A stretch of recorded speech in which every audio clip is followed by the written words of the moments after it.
The key feature of these meatballs is the incorporation of onions that have been cooked down with baking soda and then flavored with sherry vinegar. This was something that I came up with before I had ever traveled to Russia, but to my surprise it turned out to be a well-known trick in central Russia, although not with sherry vinegar. It's a holiday dish prepared by grandmothers and served with potatoes fried in butter, some pickled mushrooms, a dab of sour cream, and minced fresh dill. The combination with a good beer will haunt your memories forevermore. The balance of flavors is absolutely divine. Yeah, I've got a typical pork roast, at least the way they are in Russia. You can see I've got this giant wad here on the end that if you're making pork chops out of this will just be nasty and tough. So first thing is just take this big piece off. This is going to be used for the meatballs. And we got a bunch of other little tissues here that are not especially good because they're going to be stringy and tough too. So we take all of these off. This end piece, this is also no good. On the other side, again, just going to be stringy and tough. There's a little bit more of this, a little bit more, shave it down. Okay, now if we're going to actually prepare pork chops from this, we've got another issue here. Well, this one's pretty square on this side. This side's not. This is going to have to be squared off anyway, so we can cut this off. Now we've got a piece of pork here we can use for something else. It's got a little bit too much fat on this end, so we'll also come in here, cut some of this off. Okay, so we got these pieces here. These are going to go. Now we've got a lot of pieces of pork here already. This is quite a bit. Now we're going to turn our attention to the chicken. This is for another application. This will be for something else. Now I've got two big boneless, skinless chicken breasts, and we're doing the same thing. We're gonna butcher these fairly aggressively. We're going to get rid of all the parts that are anything but tender. Get rid of all the tendons and everything else, because we're gonna have really nice pieces of chicken left over this way, and we don't have to feel bad about having wasted some, because the rest of it's going to go into these meatballs. So feel around, make sure you get any tough parts. And I actually got a piece of bone in here. Yeah, it's Russian butchery for you. They like to cut everything up with an axe, so they leave little splinters of bone and things. Okay, here's the sort of chicken breast you want to end up with after you've cleaned it up. This will be for another application. Also, all these scraps are going to go in with the sausage, or the meatballs rather. And I just weighed it. We ended up with about 400 grams of pork and 400 grams of chicken. And I just got to go through and cut the larger pieces up so that they will go through the meat grinder. Okay, we got the pork that's been cubed up. Now I'm going to put in 100 grams of onion that's coarsely chopped, about a tablespoon of lemon juice, and just salt, and mix this up. And also some pepper. Once we get all that mixed, and put some plastic over it, refrigerate it for a little while. A couple of hours is good.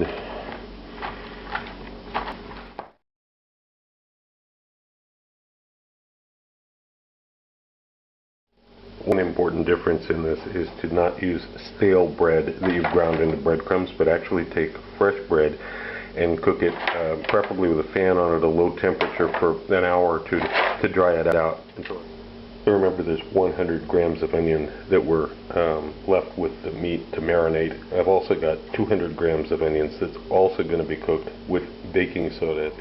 Into a hot pan, we add about an ounce of oil, about 30 milliliters of oil, something like that. Here are the onions. You just saw the 200 grams of onions.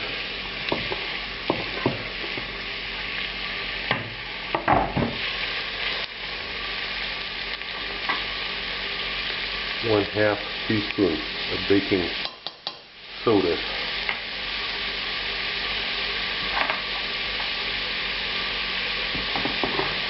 Three-quarters of a teaspoon of salt.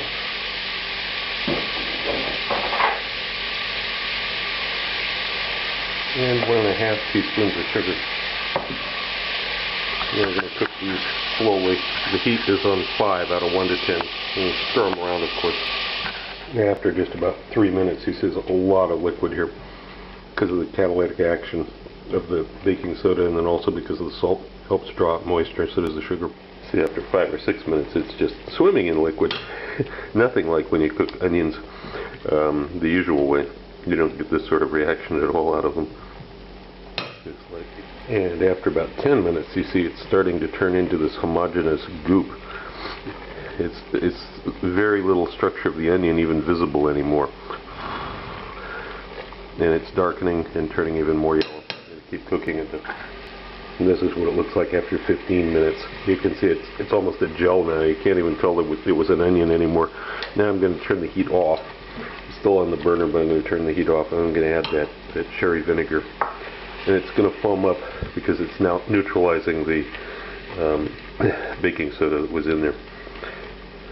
And we're just going to stir this around a little bit, let it cool down. And this part is done. We'll use this in a few minutes. So you can see how brown it is and goopy. There's no hint that there was ever solid onion in there. It's completely broken down. Now you get this little pot of goop here that was the onion, and you need to taste this.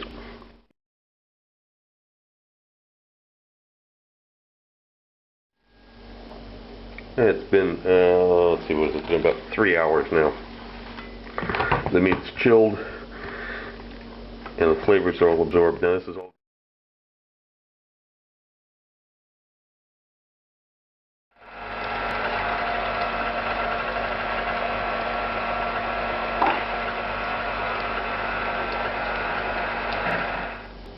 Here you see the amount of onion that was not ground up into this. This was left behind.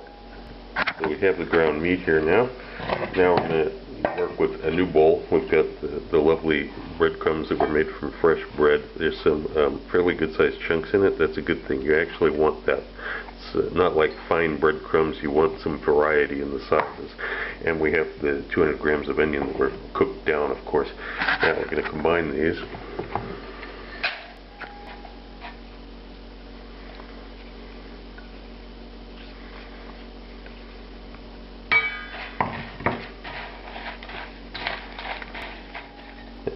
Okay, once it's completely combined, now we put this in with the meat and mix this all together. You don't want to over mix it, but you want it to be pretty homogeneous. And what you're going to do is you're going to fold it up. You're going to run the edge of the spatula through it like it was a knife. Fold it over again. You want to not compress it down. That's the key here, because otherwise you get tough meatballs. And also you don't want to don't just keep doing it.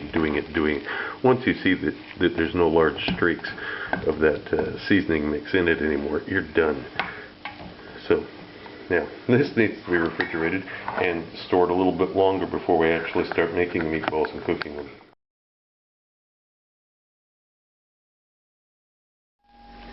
Got the meat out of the refrigerator now.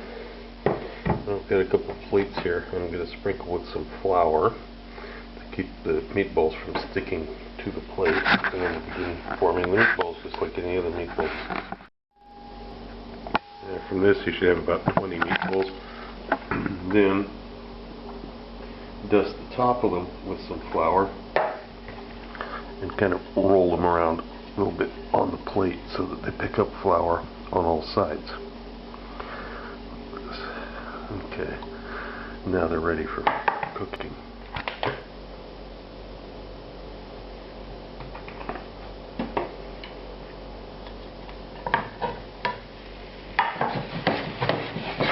Do them in 2 batches because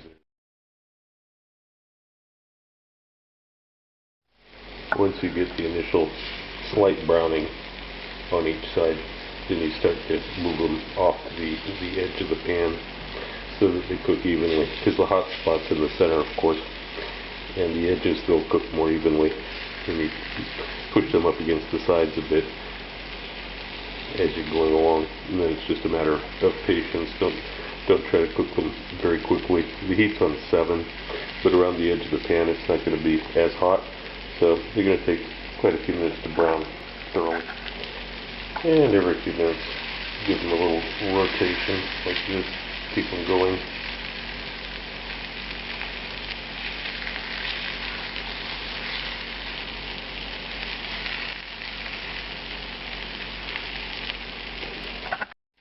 And after a few minutes, we've got a pretty good brown going on all sides here.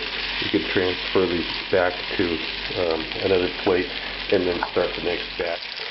And when you have the second batch browned to about the same level as the first batch, then you can add the first batch back in.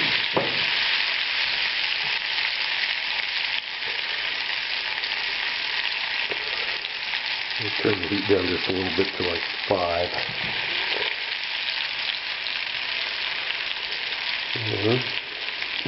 Satisfy this evenly spaced. Put some water in and put a lid on it and let them steam here. Let them simmer at low heat. It has been 3 minutes now. I'm going to open these up and sprinkle on dried dill.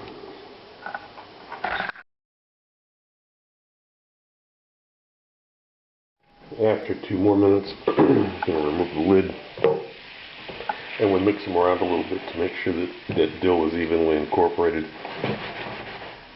And they're basically done. I'll just transfer them to a plate.